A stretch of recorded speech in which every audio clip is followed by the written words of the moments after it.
So remember we were talking about hybridizing the dogs and the people? Yep.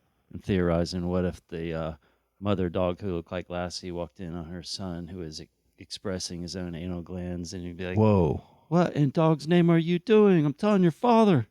I don't think we really talked about that, but I thought you'd like that. Lassie expressing anal glands? When the dogs... That's what I heard. Yeah, okay. That's what it is when the dogs and the humans got hybridized and they had big brains and they were just like people and And you get hybridized by squeezing anal glands. She caught her son expressing his own anal glands. And then it would be like, what is it, like a mushroom, like a ploof? Like a spore that... We'll make sure of it. We'll make right. sure it's a visible cloud of spores. Let's make a Chat GPT photo of this happening. All right. And then we'll have the whole scene lifted up by a forklift. Yes. Okay. Yes. It's important in a business meeting. Yeah, it's important. Very much so. Cool. Couldn't agree more. Let's get this show on the road.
Welcome to another edition of the Just the Mic podcast. I am Scott, and with me is Thad. Greetings, friends. How goes it, T? It's going pretty great. The weather's great.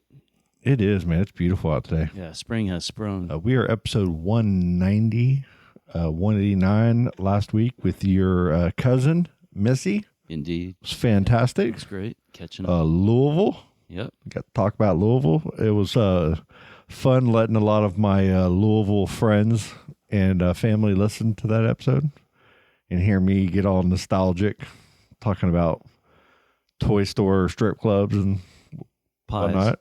Yeah. Oh, man. Kind of hungry right now. So episode 190. We are Monday night. This is what, the 5th? 4th? 4th.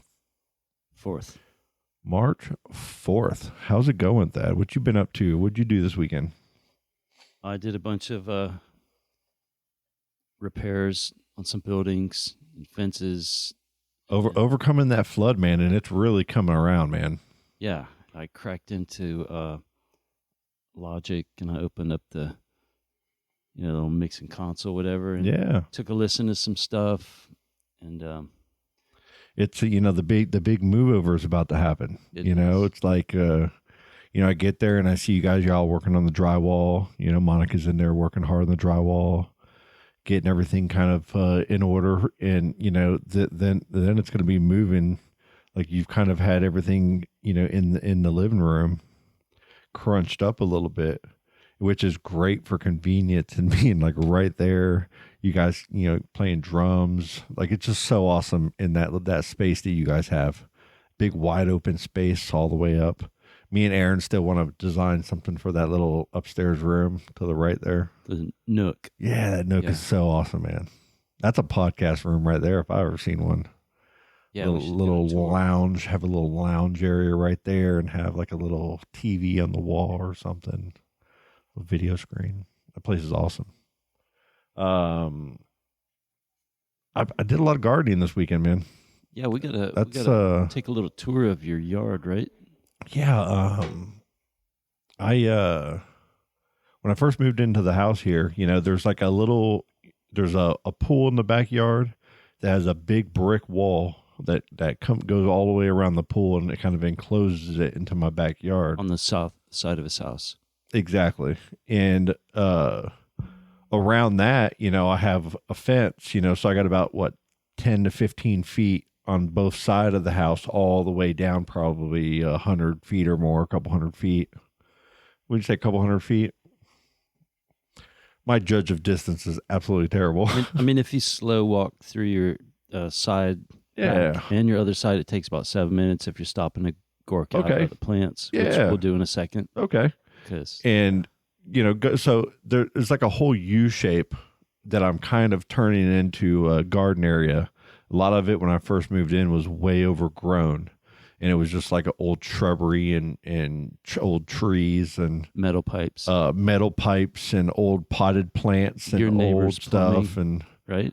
And back there, there's also back there, all of the wires that feed all the cable, gas lines, all of that is back in that area because it butts up against a little drainage ditch, that helps the water drain out during storms, like stormwater, retention and drain. The water that collects in the ditch behind Scott's place, it terminates at the Indian River behind the hospital, and it all flows east from here. Okay. Yeah. I did not know that. Yeah. I know you've said it before, but I haven't probably listened all the way. Pretty sure it goes there. I think, and we used to camp out there, right there on that spit of land it makes with the fiddler crabs and whatnot. And I've had one time when it's one hurricane, I forget which one, but it it kind of flooded back in the area back there. But I had pretty good drainage. It didn't really affect the house too much. You mean the ditch swelled up all the way to my pool almost out of its banks? Oh wow! Oh yeah. The big flood. I think it was right around that one that you had. Yeah. The back to back. Yeah, I mean, and my whole side yard walking up was mush. And this area here, this whole street of like Longbow in this Sherwood neighborhood used to flood during every storm, like flood to where like driving your car down the concrete. They've been working on that street, right? And they've been working on it, and it's been getting better. So the last few storms, it hasn't really flooded back here, but the sides around like Carriage, West Carriage, and all those streets and little cutovers, they've been flooding big time still. Unresolved. Like real bad. Okay. And so there's 3 or 4 areas where it's almost undrivable unless you have a truck or, a high riding vehicle because they're stalled cars, the whole 9 yards, right? But back there, it was all overgrown, trees. And the first year I just kind of started dropping it off my wall. What are we talking about, 2 years ago? Probably 3 years ago.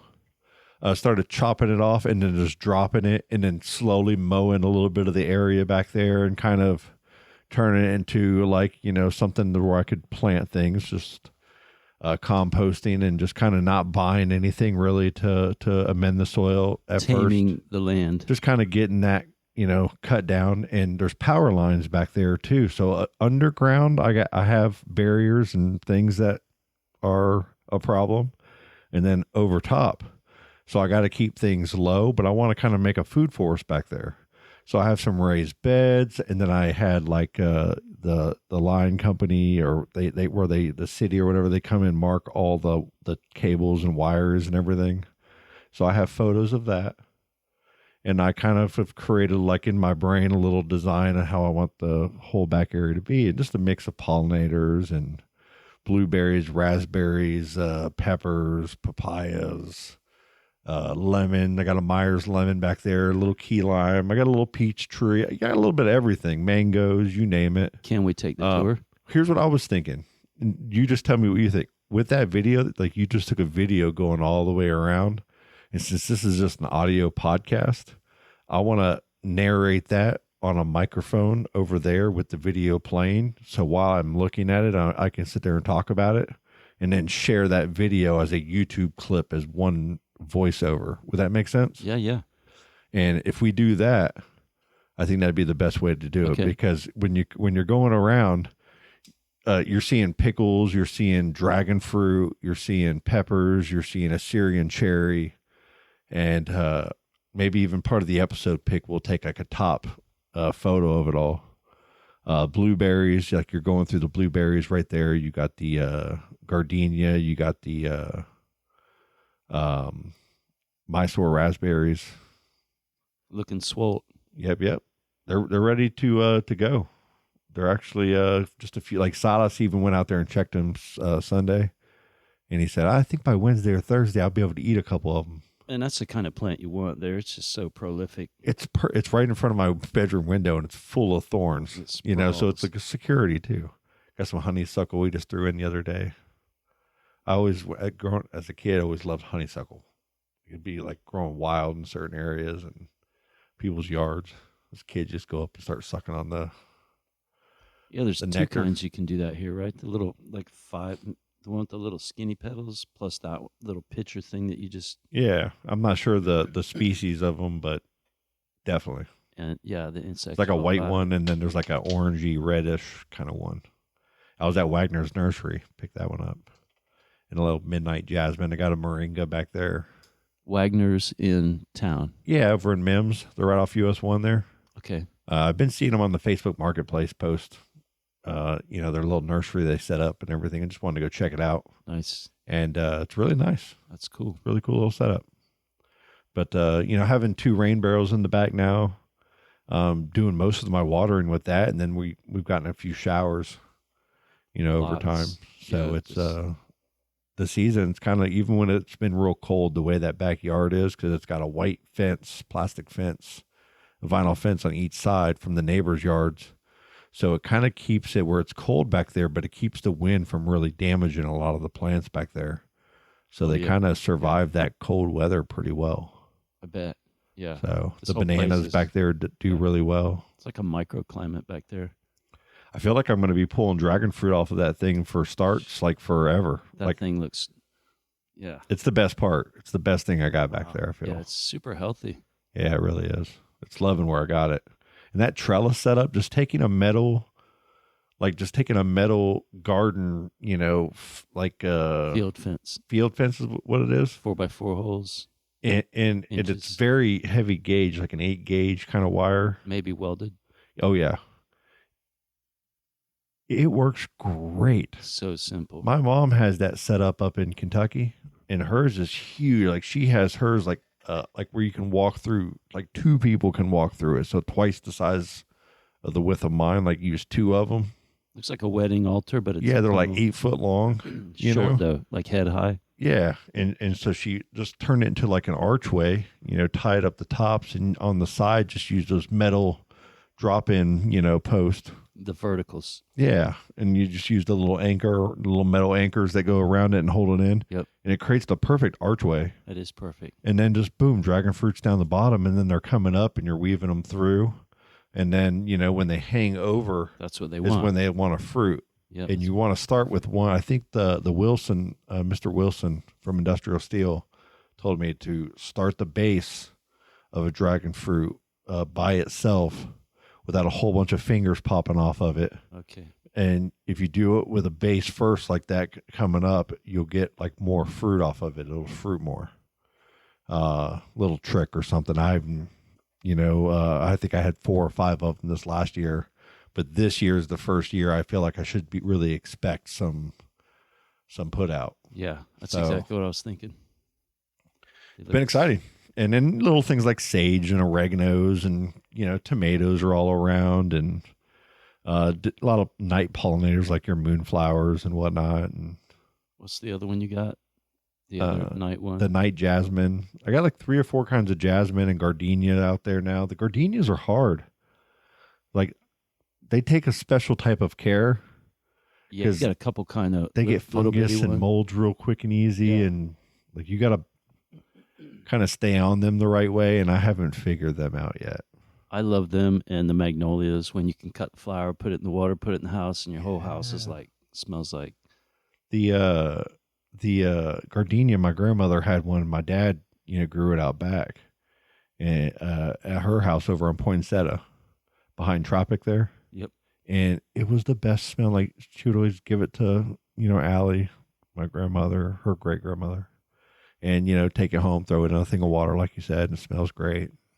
Yeah. Just that nostalgia of the old, like, I never did any of this stuff until, you know, like my pops did my whole life, had lawn companies, worked in the backyard, always had a greenhouse out back, and just a whole backyard potted full of plants. Yeah, your dad has a green thumb. And I've never respected it or cared much. And like the first house I bought, I think I had like a little garden, but I didn't do anything more than probably just grow a tomato. And as soon as the nematodes took it over in the ground and it died back, I would just chop it and forget about it until next year and go to a store and buy some more or buy some seeds and try to start, but not put any real, you know, understanding or effort into it, you know. And well, it looks great.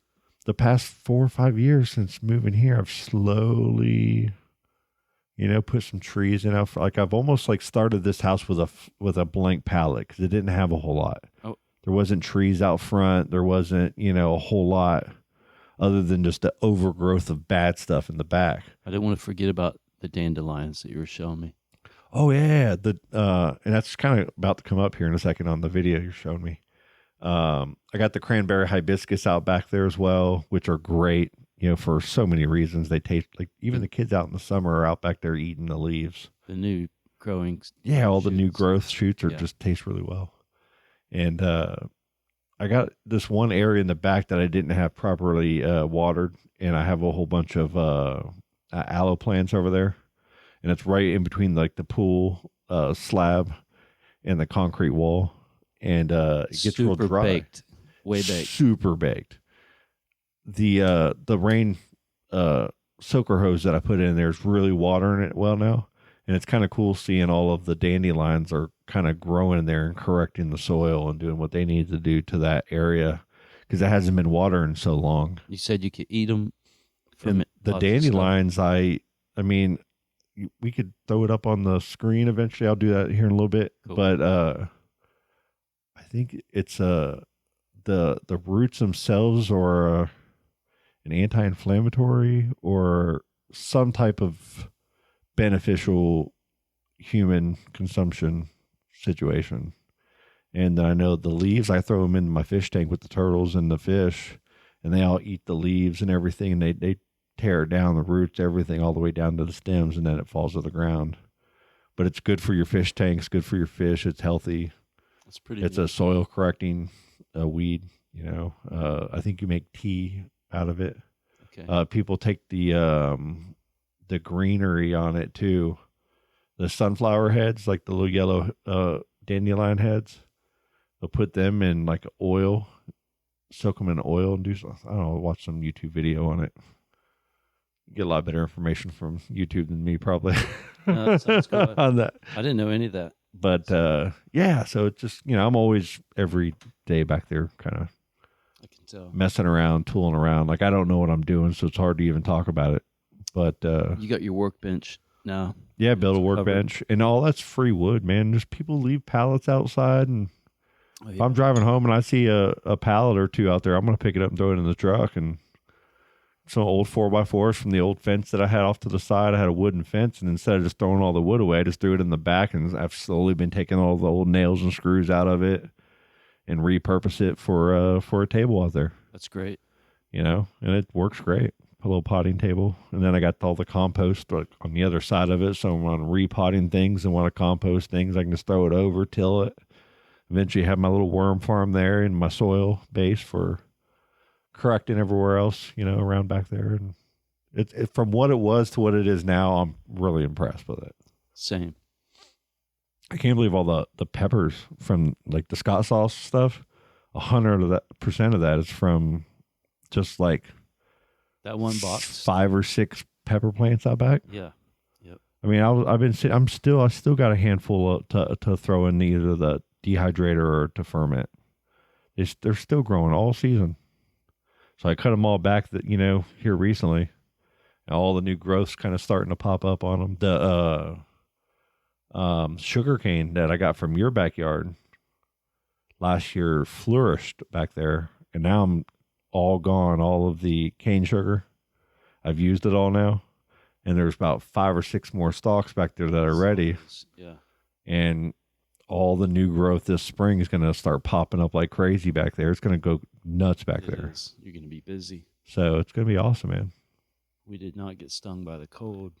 Nah, not that bad at all, huh? And didn't you say last week that like that 40-degree temperature we got last week might be one of the last we get? Yeah, fingers crossed, but it's it seems like we're over the hump, and it, barring some weird kind of like late season bomber that breaks a record and just scoots on down here, we probably, just have a phenomenal spring. Yeah. I'm looking forward to it, man. Yeah, and the water's up. That's good, in case we have like a dry summer or whatever, dry end of spring. We have had a lot of rain. Yeah, we have. And like soaking rains, like for a long time. Yeah, it's up. Big time. But I'd rather have it up than below, because, when you start getting below and then you get like the dry spring, the dry summer, the dry fall or whatever, just coming into June. How bad has it been for you guys, like out at your property? Because you're surrounded by all types of trees. And we were out back, and you were shutting, my neighbor's oak tree out there. You're like, you see that? It's nutting. It's nutting. Yeah, and pollen. All that pollen. I mean, obviously, it's going all in my pool. It's all over my truck wherever I am. When I park at work, I'm right under an oak tree, and it's just covered in yellow, pollen. All weekend, I'm like sneezing, like last couple of weeks, really puffy face. Like the allergies are just kicking in for everybody right now. Yeah, it's thick. Like how long? It goes on for a little while too, doesn't it? Yeah. You got to try it to not be like, especially right there in the morning before the wind has got going, then it starts getting going and it gets a puff and you're in it, and the yellow comes off. Yeah. Yeah, it's heinous. Does beach water help? Like that ocean and that salt water. I always felt like anytime I was allergies, when I got into the ocean to swim or anything, just cleared out just everything. It's probably good, huh? It feels like it was always good. Get the pollen, then get the beach, and yeah. get the. Yeah, we did that Saturday, man. I felt like a little bit of boost of energy from it. We went out to the beach, and a lot of fishermen out there. Nobody out. I didn't see anybody out surfing. We didn't stop in at 1, 2, or 3. We were down at Eddy Creek, and we did a walk, down for maybe the very next exit, and then kind of back down the other one. And we were just collecting coquina rocks and stuff like that. I don't know about you, but is that a rocket? That is a rocket. I wonder if listeners can hear that. We can hear a big rumble. I wonder if they could hear a little bit of that. We had the big one last night too, right? Yeah. I'm surprised there's another one going right now. It sounded like it took off and it landed. Yeah. So you got a bucket of coquina here. How long have you been going out to the beach out there? Your whole life, right? Since 1970. Have you ever collected these rocks? I have. Do you got them? Hell yeah. Everybody got some, right? I thought I was one of the only ones. Not obviously the only one, but people go out and get the shells and whatnot, Shell, yeah. I always go get these compressed rocks. I had a 55-gallon cichlid tank for a while, and I put all those rocks in there because it's got that salt water, in its bones, in the rock, and that salt is really good for your fish. Are these right from the beach? Oh yeah, right from the beach. And I don't know. I always thought I was gonna like collect enough of them to like make something cool out of them, but they end up just kind of being spread throughout the yard and house. See that one there? How dark it is? That color right there. Yeah. Sometimes you find them like this, and I bet this is one of them where it kind of sucks the minerals out of like the clay that's next to it that's black, and it'll turn it black. Oh, gotcha. I found maybe I mentioned this. I found what maybe somebody thinks it's a manatee rib bone, and it maybe has some cut marks on it, but I found it right in the shore break one September day. But if you see this black colored thing, it's look at it. This is my pride. This is okay. And I didn't bring anything to hold all this with, so I just put a little bit in my pocket. There were so many cool collectible type of rocks and shells and like driftwood and all across the beach Saturday. Check out this one here. Strewn about the land. I like rocks. Me too. Wow, that's cool looking. Isn't that neat? Can I grab that? Oh, yeah. It's yours. Aziz. Light. Okay. Here it is. Oh, wow, that's a scallop shell kind of with It's like a scallop shell with like coquina like molded around it and like almost looks like it's growing on it. It's almost, instead of it like being like, it looks like it was a shell that just all that stuff grew to. Just settled and compressed, huh? Yeah. What else you got? And then you see some of those little sticks there. Yep. Driftwood. Yeah, I don't So know what I'm going light. to do with it all. I was going to figure something out. That's cool. That looks like a piece of whatchamacallit, sand dollar. Is it? Maybe. I've got Allie and Silas doing it now too. They're always collecting the rocks and, oh, Dad, you'll like this one. I haven't found many shark teeth at Playland or anywhere around here, kind of. But I did find 2 of them in my time. Yeah. My mom's always over in Tampa. No, That's where we go. Yeah, it's a spot. Was at Venice Beach over there or something? And you have people over there. They have like little sluice boxes, and you have whole families that are there with these little sifters, and it's like a whole business out of it. It's cool when you can find stuff, though. You know, it is. We found a bunch. We found like 40 or 50 of them. It was pretty cool. But the beach, man, this weekend it was beautiful out there. Like it was kind of overcast and a little rainy, and didn't rain on us when we were there, but you could see the clouds. There was like a whole, like a lower shelf of clouds that were pretty low to the ground. So when you're out there at the water, it just looked kind of creepy, you know. It was awesome. That's neat. So Lori, Allie, and I went out there, and jellyfish. Yeah, just drove around, saw the jellyfish, kind of just walked around, went over to Eddy Creek. Like the ones as big as your hand? Yeah, I'd say about as big as your hand. Don't want to really sting you. Big clear one. The fat tentacles. Yeah. Yeah. Big old fat looking. Daddy, you saw it. Yeah.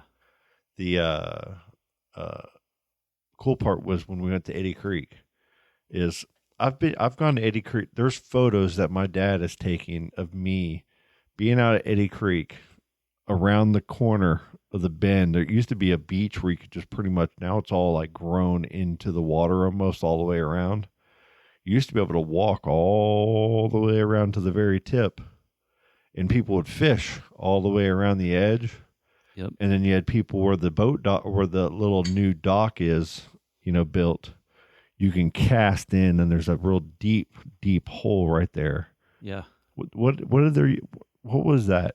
It was old railroad ties or something dropped down there. Yeah, that old story about it was a hole. Is that real? That led to the ocean, and James Bond could have swam through it. Yeah. Or the enemy. I remember that whole. My Uncle Ron used to fish out there and catch big old grouper. He's the guy that put the scuba gear on and did the ocean to Eddy Creek thing. Was he the first one? He was just out there catching the grouper. Okay. But there was a huge. Now I've caught a grouper in there. There was people that used to fish all around the circle around that big old deep. Did you drop? Did you happen to go there after that big freeze, that big January freeze? I forget what year it was, but when everything just popped up and you could see what was in there. No, what was it? Giant fish everywhere. Just everywhere? What you're talking about. Yeah, every kind of fish. And yeah. Wow.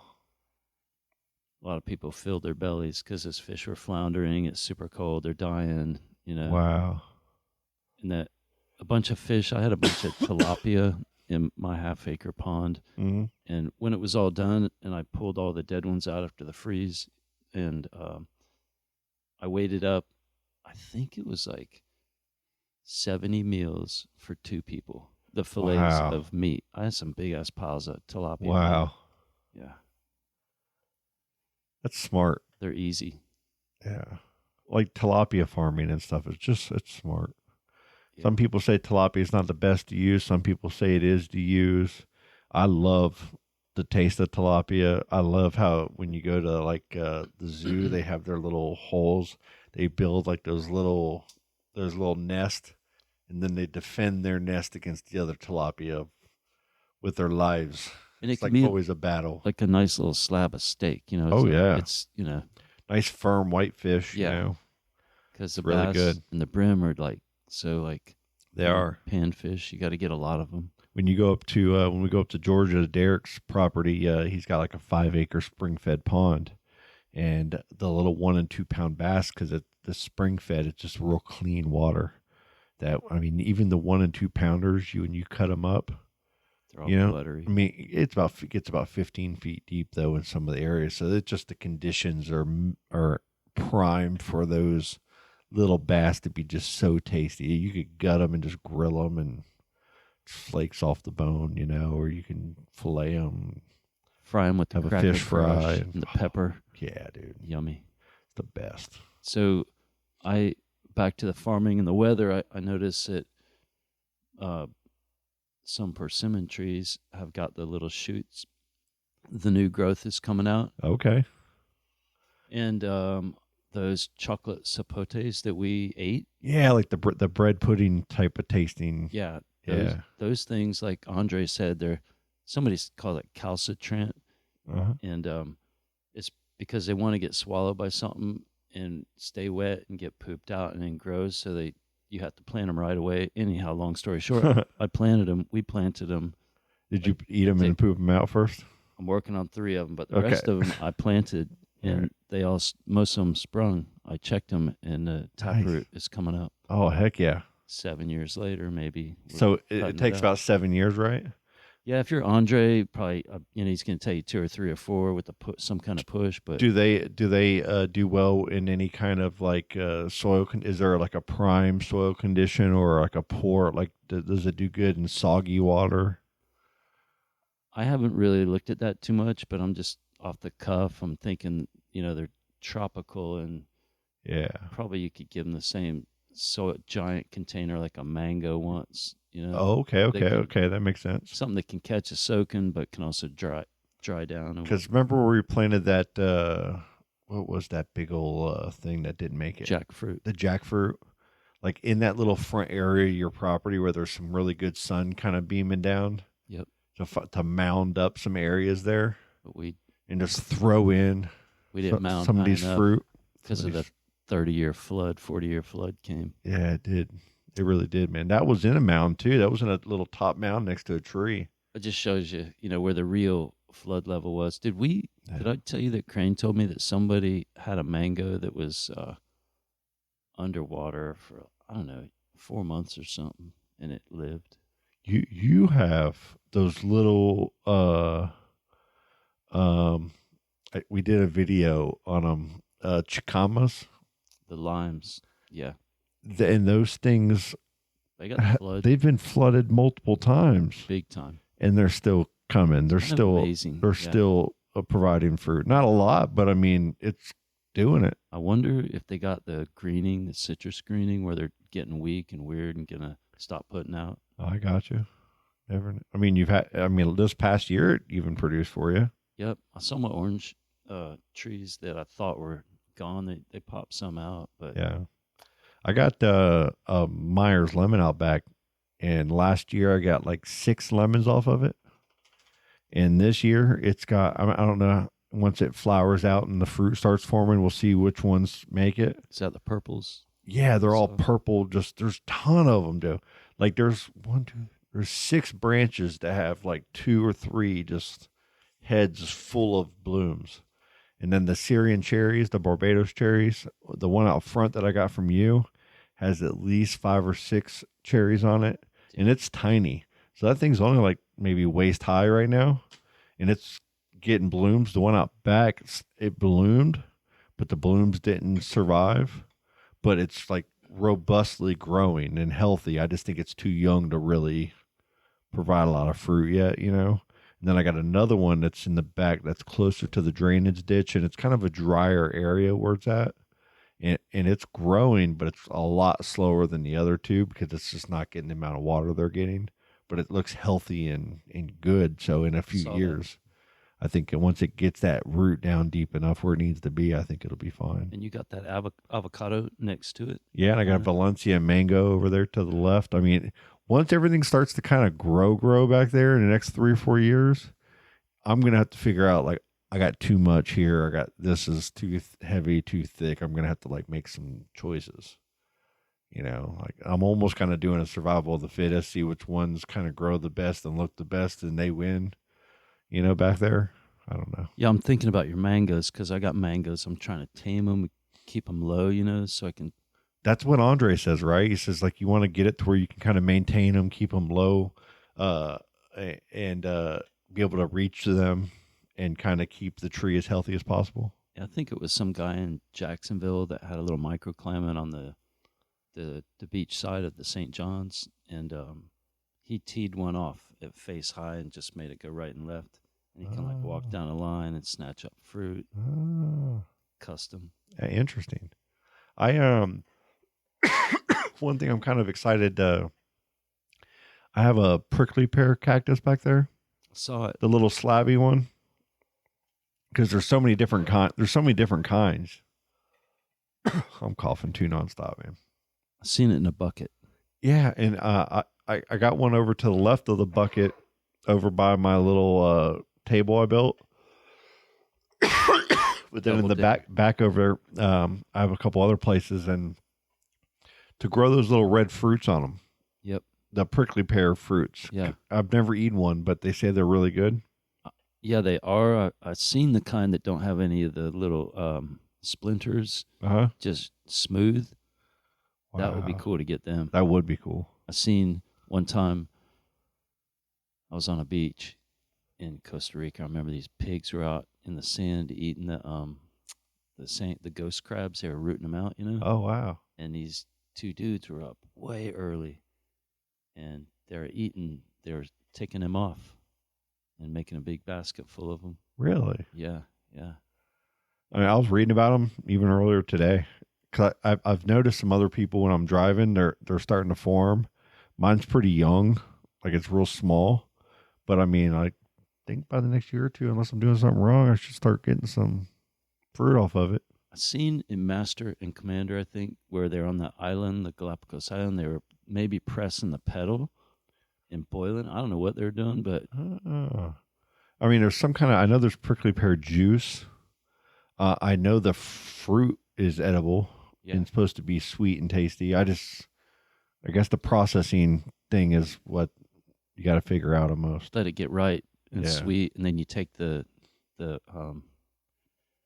spurs off, and then okay.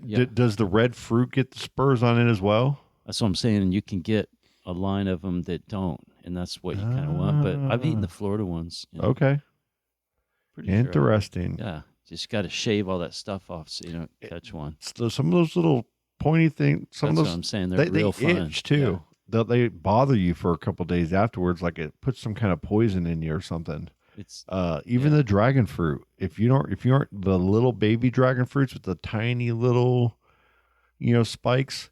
If you're not careful and you're handling them too much, they'll get in your hands and stay there, and you can't see them.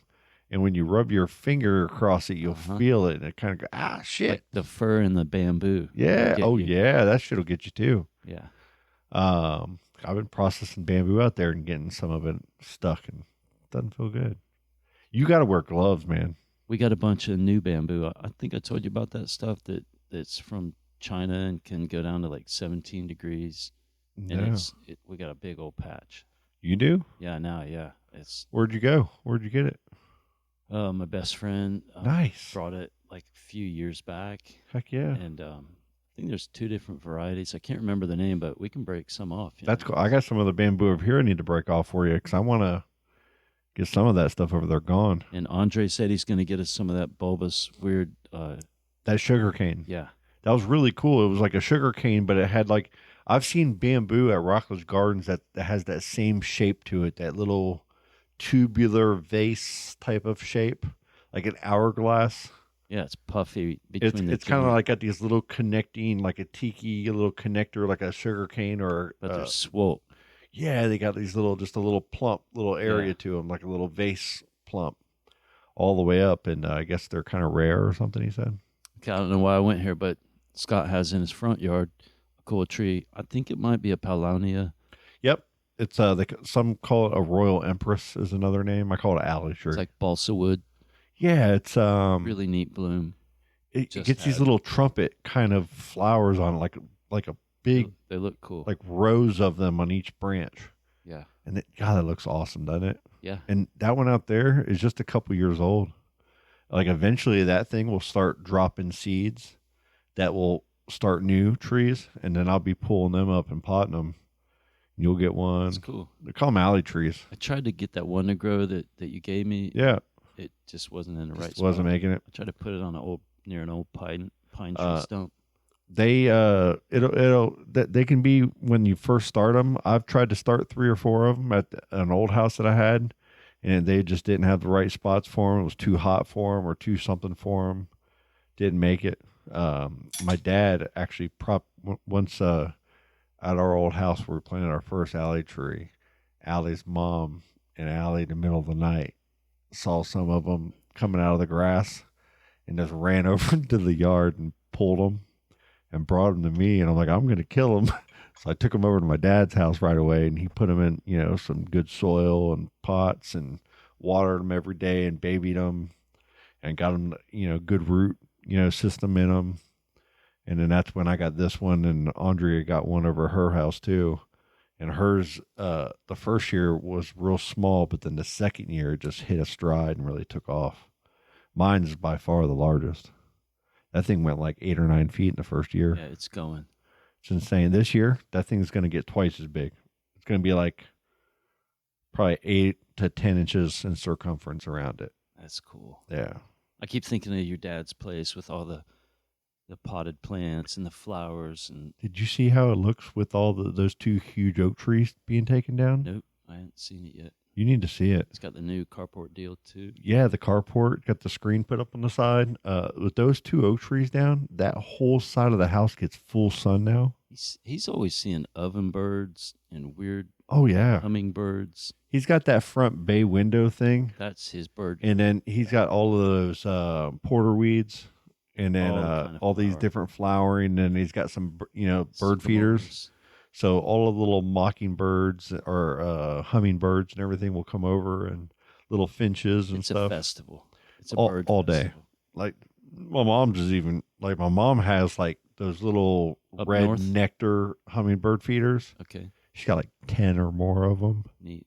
And they're all on her front or her back porch and her front porch. And she has little cameras set up. And there'll be like 10, 15, 20 hummingbirds at a time sitting there feeding the nectar, bouncing around the different ones. You got these little other birds that are coming down, these little finches and all these different. It's insane. She has like a boot that every year these little blue bird things come and they nest in this little boot every year. Yeah. And then they'll be gone and then they'll come back and that every year. It's like 5-6 years in a row now. Yeah, and we got the maybe we'll put up one of them birdhouses, like a purple martin deal. Yeah. Kind of like the boot. That'd be kind of cool. I think I seen like a one of them or a. You need to get like a pet, like osprey or something. Where I hold up my arm and make a sound that lands on it. Yeah, dude. That would be cool. Like a hawk. Like there's awesome, huge hawks outside. You can make me a chapper photo. Get one of those little leather arm things, Yeah. Oh! Do one of those screams and just fucking lands on you. Can you make an image of that for me, please? Yeah. He can. ChatGPT. He's been going on it with the images. Both of us have. Yeah, man. Gardening's been the thing. I don't know. I used to not want to make the time for it, but I think now that I am where I am now, and I'm getting old. I'm 45 now. I like kind of staying home and being home, and gardening and playing out in the yard, and it's nice, man. I enjoy doing that more than I would going to like a gym or trying to be, you know what I mean? I feel like it's just healthy out there, man. Just being out there and learn how to grow your own food. And I know it's not for everybody, but I enjoy it. Yeah, it's, I think we were saying earlier that, like, I saw Scott's workbench there for gardening with all the stuff that you got and all your tools and all the hubbub. I was saying, like, you got that, you got your jams, you got your people, you got your your money stuff. It's like a mini version of tea. Like when you go out to your place, man, that's what you have. You have all these little greenhouses set up. You got all your stuff going on. You got just this food forest, man. You got like chicamas. You got all the little persimmons. You got the star fruit. You got the banana trees. Oh yeah, I planted a blue java. A big dog. Crane gave it to me. I got a banana outside at Blue Ice times something for tea. For you. Nice. Outside, and a cucumber pickle plant that started from seed. It's only popped up just a little bit, so it's about to take off though. But yeah, man. So that's going to be my thing this year. Fermenting was what I've learned how to do this year, and that's what I did with all the peppers and everything. Is I was fermenting and making the sauce with that. My big project this year is going to be I got carrots and a bunch of different types of carrots out there, and I got a bunch of different types of cucumber, for pickling. I love carrots, and I want to make pickles, and I'm going to try some. I want to try to make some of those bread and butter butter pickles, and I'm gonna do some dills. Yes. Do all different, like some different sweet pickles. Maybe do some of those ones with horseradish pickles. Yes. Like you get from the Nathan's ones. Yep. Oh man, I love those. Man, I had where we get the banana trees, where we cleared out. I don't know how long it is, about as long as this room. I remember back in the early days of LP, low pressure, that before practice, I'd go out there and I'd yoke. Like there's so many carrots. We tilled up the ground and did old school and tilled the manure and the dolomitic lime and all kind of stuff. And I just remember before practice, I'd go yoke a bunch of carrots out the ground, clean them, and juice them right there. And it was so, I want to do that. You told me about that. And we got that tiller over there at the house too. It wouldn't be a bad idea. We're going to get on to maybe till just a row or two off to the side there. Yeah. And then just throw a bunch of carrot seeds down. It's all peeled back and it's nice and moist because of floods and stuff. And you put a lot of work into that rooting that area up last season. Yeah, that was a beast. We put a lot of work into that one weekend. Like we cleared that whole area out like 1 or 2 weekends. I remember. That was nice. Yeah. We got a lot more to do this year. But the work we did to be continued. So easy. Yeah. It's always kind of fulfilling afterwards as well. Yeah, it's a good beat, man. Get up early and sweat in the winter, get it done before it turns into mosquito heaven. No doubt. In June.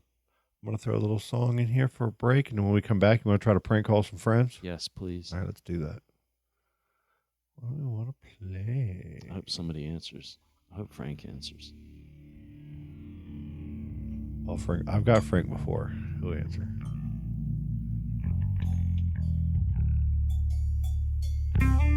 These images no longer can exist.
I'm not here to tell you this is a shame.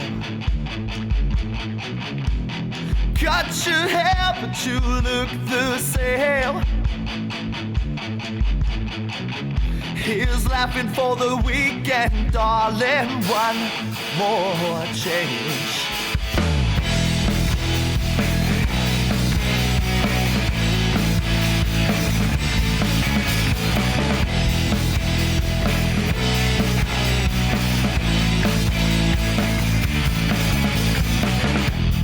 Change the lock, but you're still not safe.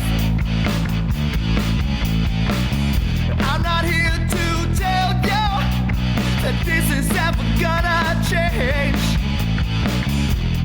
3 whole years and you're not insane. Here's laughing for the weekend, darling. One more change.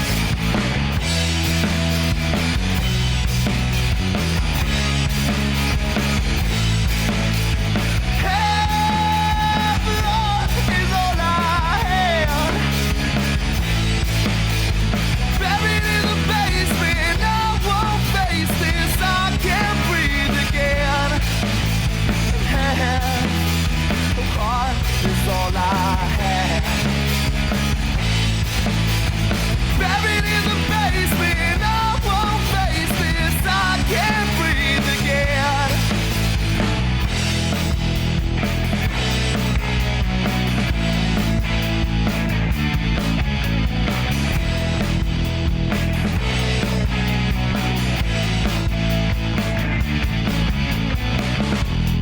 Three whole years and you're not insane. I'm not here to tell you that this is not a shame. 'Cause your body is my body, and I'll cry all night if I wanted to. Your body is my body, and I'll ride it all night if I wanted to.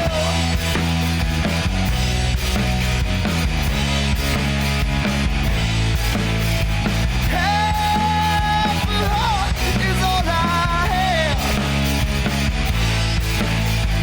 buried in the basement. I won't face this. I can't breathe again.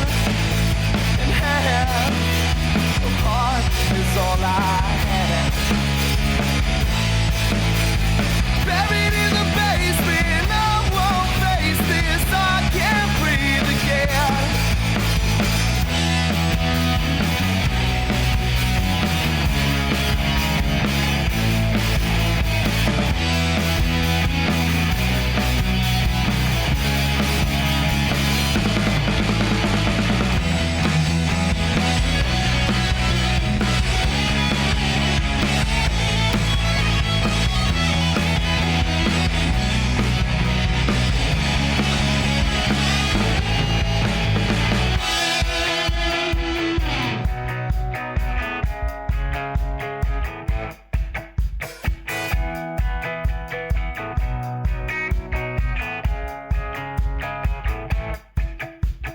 Daisy's in a tube top, screaming from the top of her lungs. This all ends tonight. Daddy's on the floor, he's screaming for more. Saying you're gonna be alright. Daisy's in a tube top, screaming from the top of her lungs. This all ends tonight. Daddy's on the floor, he's screaming for more. Saying you're gonna be alright.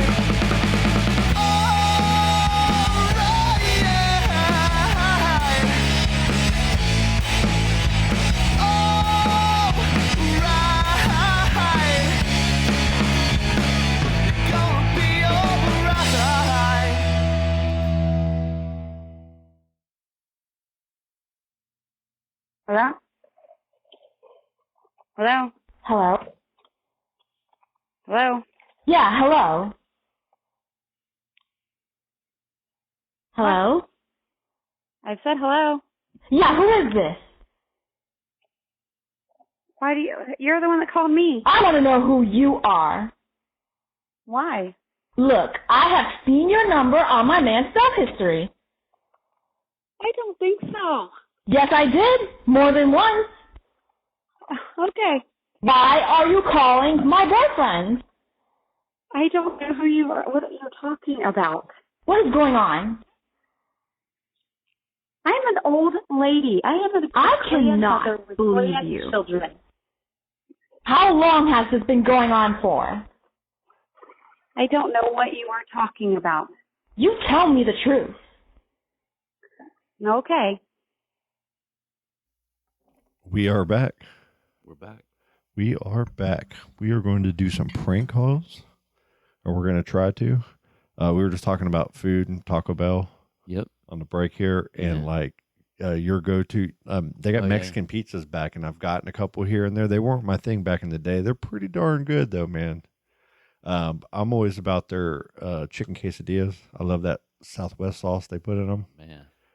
And then they got those steak and chicken and beef grilled cheese burritos. Son, double damn. House one of those bad boys. Now I feel good about it later, but I'll eat one. I feel you, man. I feel the pull of the bell. We did. I actually made tacos here, and I did some like in this kind of style, like a burrito style. What we're looking at here is Sergio's. They used to only be at the over on 50 in one of the gas stations. Okay. I think it was the BP one or the Shell, one or the other. Wait a second. The BP one, the one that's right next to Starbucks in Denny's. Oh, way up by the interstate. On 50 and 405. Yep. Sergio's, I only ate there one time, and man, it was really good. It was right when they opened a few years back or whenever. And now they're in the plaza here on Garden Street. Next to the Grumley's Pizza. Which took over old Valentino's slot. Yep. Next to the old Publix there in that little plaza. Yep. Went there and picked up some tacos after work one day to bring home, and they were fire. They were awesome. Get some. And the people in there, they're real knowledgeable, real cool atmosphere. I like the way they designed the place. It's real nice. Can't wait to check it out. Definitely. Let's try to get some prank calls in. Who we calling? Hold on here. Let me pull the app up here. Prank dial. Make sure I got the right phone number of my phone number in. Let's, where's the list here? We got, maybe we won't give up names just yet. Well, I'm just going to go down the list. First one starts with a J. JW? Yep. What do you think? No, do you think you Jonas. call my girlfriend? Jonas Wilkie. Do we want to give out their names? You can. I guess they don't care, right? He don't care. Good. We're going to prank you, buddy. Do we want to do you hit my car while you call my girlfriend? You hit my car. All right. Let's hope for a good outcome. Yeah. And it is.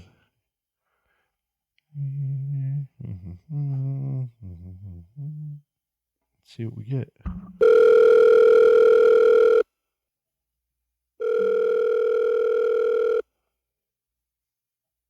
We should be able to hear it too. Oh. Wilkie, sir. Oh, he hung up on him immediately. He picked up. Okay, we got to try somebody else. Do we try him again? Because then he'll think it's real. Yeah. You always give him the second try. Because then they're like, oh, wait a minute. Maybe this is real.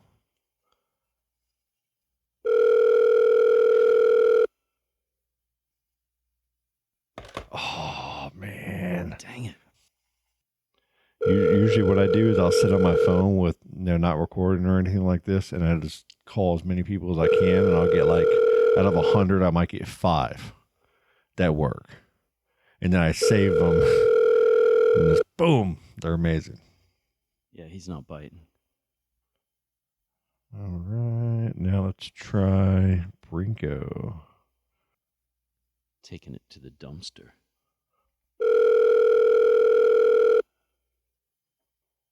Hello? Hi. Stop stealing my Wi-Fi. Brinko. I'm sorry, what? You've been using my Wi-Fi. It worked. I looked up your IP address and found your phone number. And why did your search history appear when I signed in? Explain that.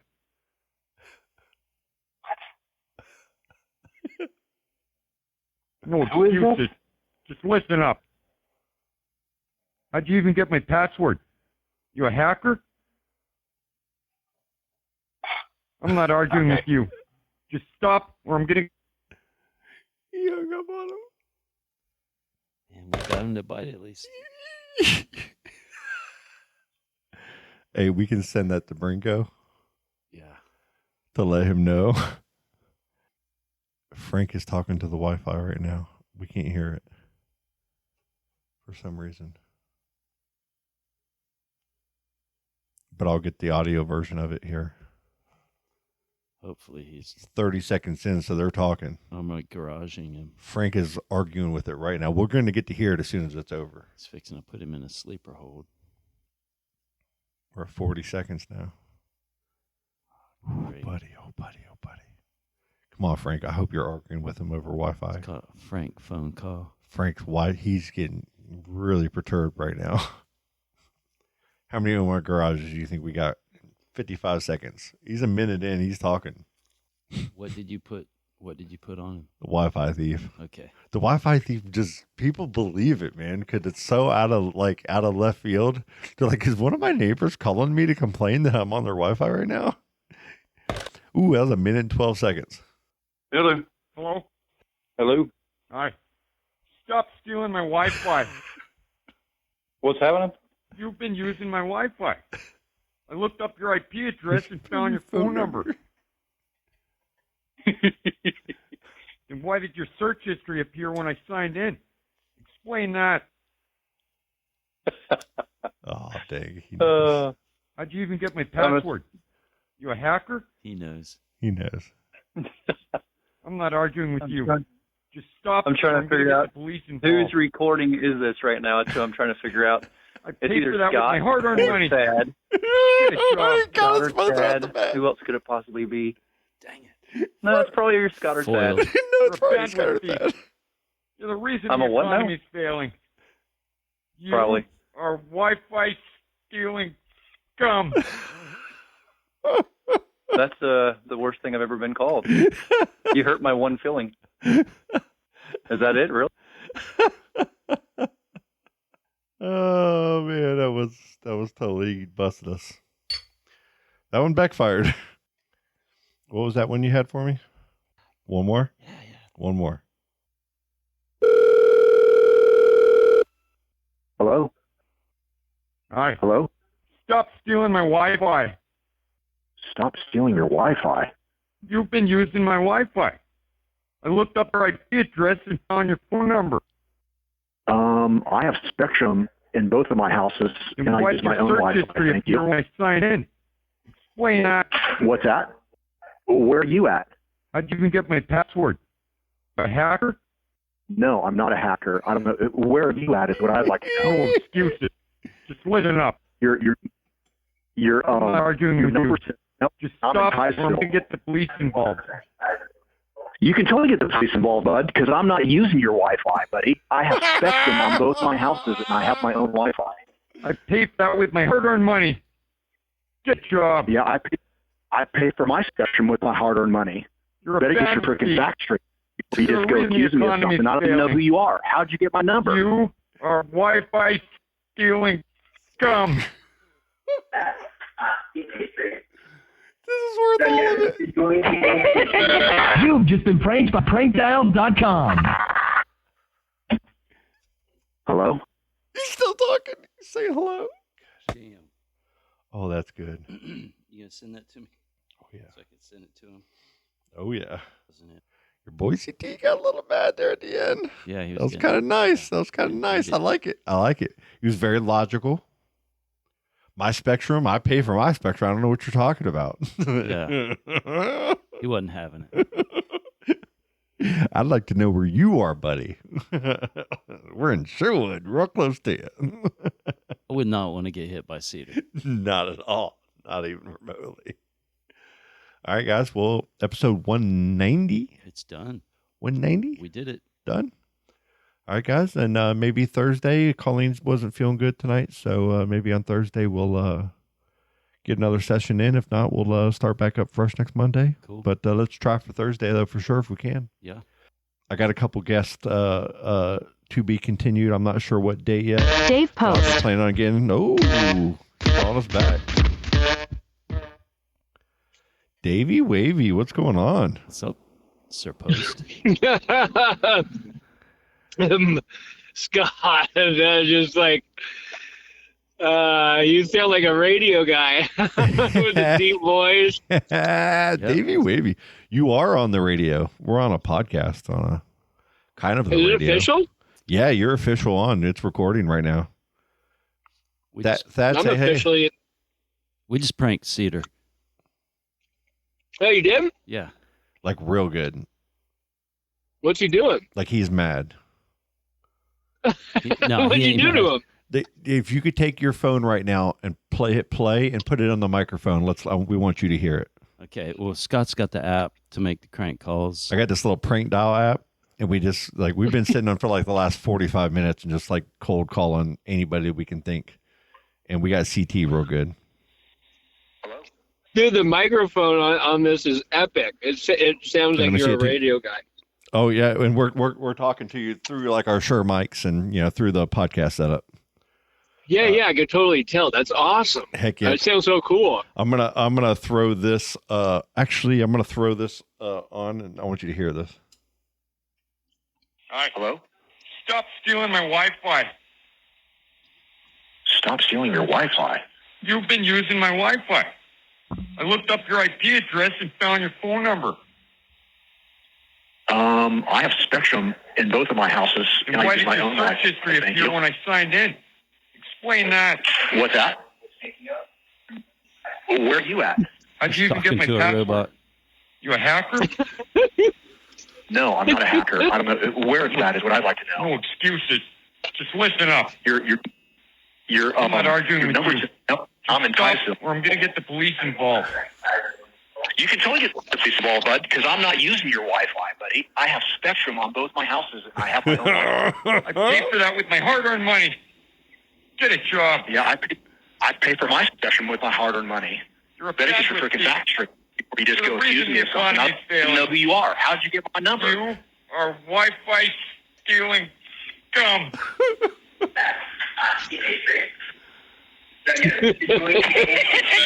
You've just been pranked by prankdial.com.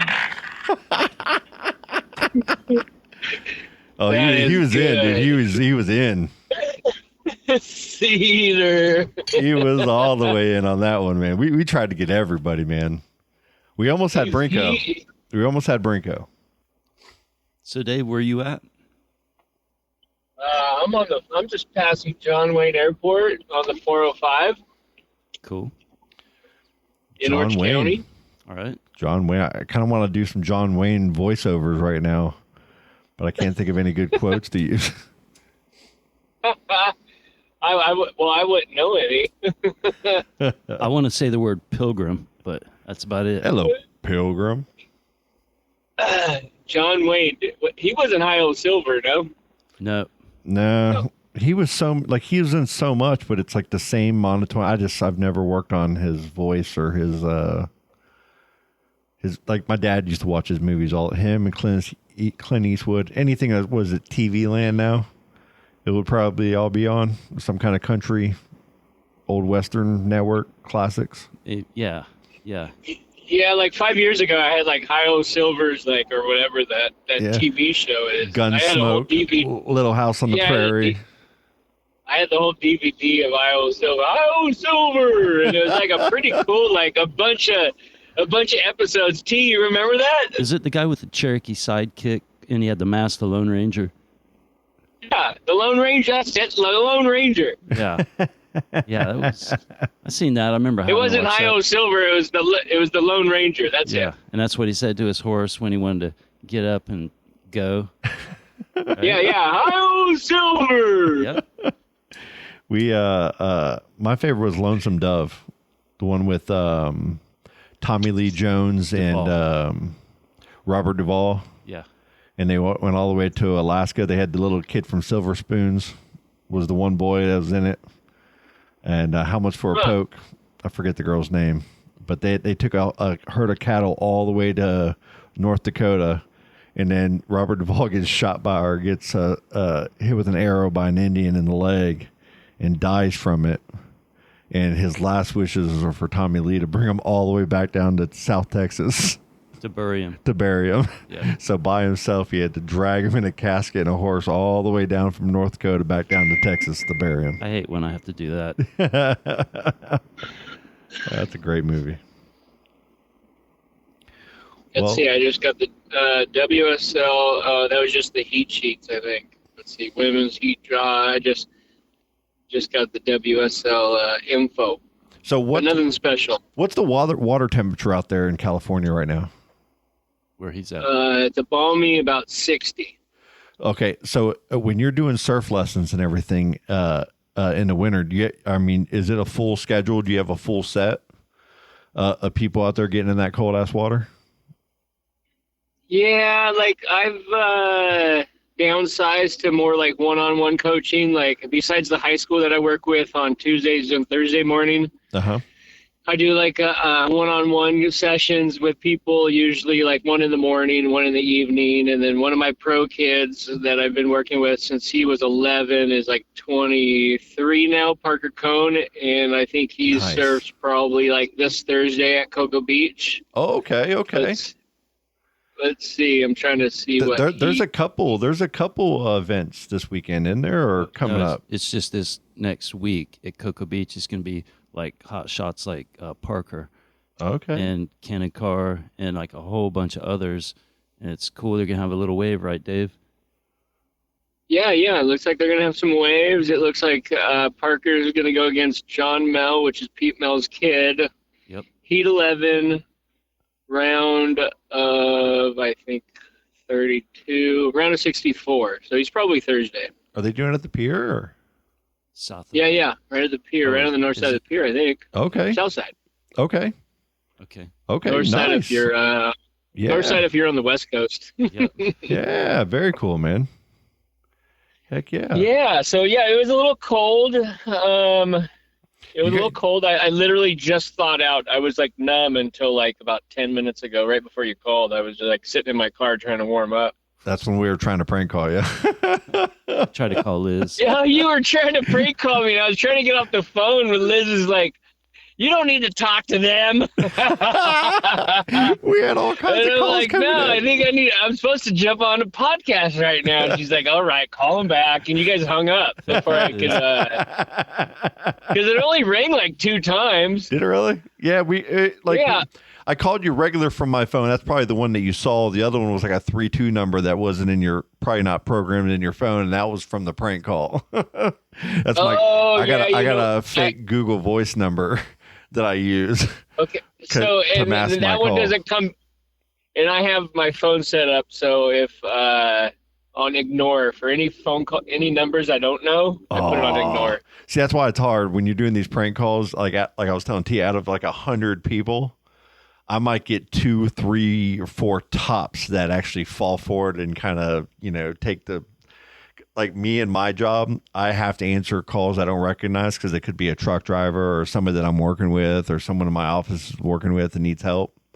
So I always got to answer that first, and then I got to be really good at understanding who is this, because people try to get me and prank me all the time too, and I have not been gotten yet. I've failed every single time because you can hear this little click over, So my dad's always real gullible. So now we got CT, dude. Yeah, we're gonna have to get him on call my girlfriend in the middle of the night. Why are you calling my girlfriend in the middle of the night? I ain't calling no girls in the middle of the night. We got my dad so good on that one. I gotta. What was it? Somebody was saying like they prank. My one buddy, him and his family are really good at pranks, and they called and said that somebody was in jail, and they got him so good. Have you seen the TikTok? I have somebody. I have somebody you should call. Okay. I definitely. It's that person, which is Chad Martin. That he's like almost family now, and he lives down the street from me. And heck yeah! Oh, that would be so good. Text us the phone number and we'll get him later. We'll try to get him, and then if it works, I can download the prank and text it to you immediately, and then you can text it to him immediately, so he knows that it was you immediately. It's awesome. We got one guy so good. We got one guy so good that he was like, he thought that someone was on their way to his house, so he was trying to prepare himself for a battle And we call him, me and my father, and we're laying on the ground just cry, laughing. He's like, I cannot believe you guys. I'm like panting over here. I'm so angry. Okay, we have him nicknamed as Chalinda because I don't know why I think my son nicknamed him Chalinda. His name's Chad, and it's He has a company called Chad Martin Door and Trim. So he does door work. You know, he sets up doors in like Starbucks and he's got a whole chain of Starbucks. So you could feed into maybe the Starbucks. Like, I think you did my Starbucks here. You could do that one. Oh, dude, that's funny. Like, so that way you have it'll totally be believable. That's hilarious. Heck yeah. And Dave's going to be like, I don't know those guys. He recently just got hurt, so he's been having other guys do probably more of his work. So I'll scroll through the pranks. They're all automated. I'll scroll through. I'll try to find something with like a window something or a door repair or a door something. Or there's one that's you hit my car. There's one where you stole my Wi-Fi. There's 100. You kicked my dog. There's 100 of them, you know, and there's certain ones that are real believable because the back and forth is really good on them because it's like it's all pre-programmed, you know. So it just instantly responds to their voice? Yep, it's voice activated responses, so it's kind of does a predictability on what you're going to say. So sometimes it'll respond in a way that you're like, what? And it'll confuse you, and then but when you say what, it'll kick into the next part of the prank, and then it'll like line right back up and get you going again, you know, or okay, like I'm ready to fight, you know. Get your temple veins all popping. That is good stuff. When we go on road trips, my buddy Derek and his kids will drive up to Georgia. It's about a 5-hour drive, and it used to be full of listening to like stand-up comedy or some podcast or just the radio or whatnot. And now it's just like, all right, try this phone number because we're just on the way up there, just prank calling the whole way, and usually we get 4, 5, or 6 just gems, like perfect pranks, where just someone's so angry. And how do you get people's number? You just call random people? Well, usually I just whoever's from my contact list, from whoever's in the car, and they have some phone numbers of their family they want us to call. We usually just try to get people we know. We don't try to call people we don't know. Okay. Yeah. Okay. Yeah, just for fun, because the app you buy tokens on it, and it lets you actually while you're doing the prank, we can hear it while it's happening. So we can laugh along with it, but nobody can hear that we can hear. And then once the prank is completely done, the app itself will actually clip out and then download, like give you a video that you can download onto your phone. It's like a little animated clip but it goes through the whole audio recording. And then you could forward that on, or you can take a link from the app of that recording, and then you could forward it on to the person that you pranked to say, haha, I got you, kind of thing. Yeah. And, they're great, man. They're fantastic. When people get worked up over them, it's the best. Was T trying to set me up for the prank earlier? Well, we tried twice to prank you, and you did not answer either time. Yeah. We'll get you one day, though. Yeah. There's a good chance you will. We tried. Yeah, I just started working in the solar world again, so I do. Oh yeah, we got you. Oh so yeah, he's got to answer the phone. So I have to turn on. I'll have to turn on my. You better. You better get your McAfee brain virus software checked because we're coming for you. What's it? 3 hours behind us, so like you might be getting up early and doing some of this too. So early would be good. So about 11 o'clock our time, T. That's when we'll get them. Yeah, no, I start driving at like 5. We'll get you before. We'll get you in the next 7 days. I need to grab this call. I've been waiting for this thing all day. All right, you have a good one, buddy. Okay, take care, man. Talk to you soon, guys. All right, okay, bye. Bye. I can just hear it in his voice. Yeah. He is gullible enough. He's going, we got you. We're getting you, Dave. You're gone. You're done, son. Hey, but he's got a stack of numbers. Oh, he does. Well. Definitely. Yeah. All right, guys. Episode 190 is now over. Until next time, either this Thursday, next Monday, we will see you guys soon. Thank you. Good stuff. Have a good one. No, I should have had it all up and ready, but I wasn't ready. I wasn't ready. But I'm ready now.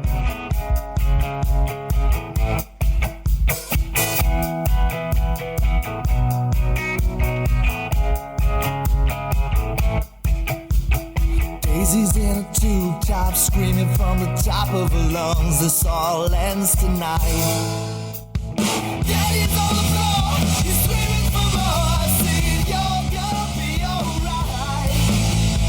Daisy's in a tube top, screaming from the top of her lungs. This all ends tonight.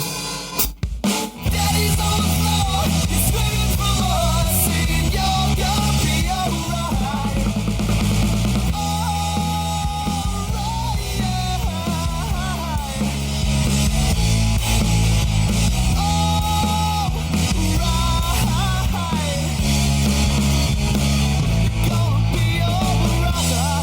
Dude, that's just killer. Oh, dude, that was awesome.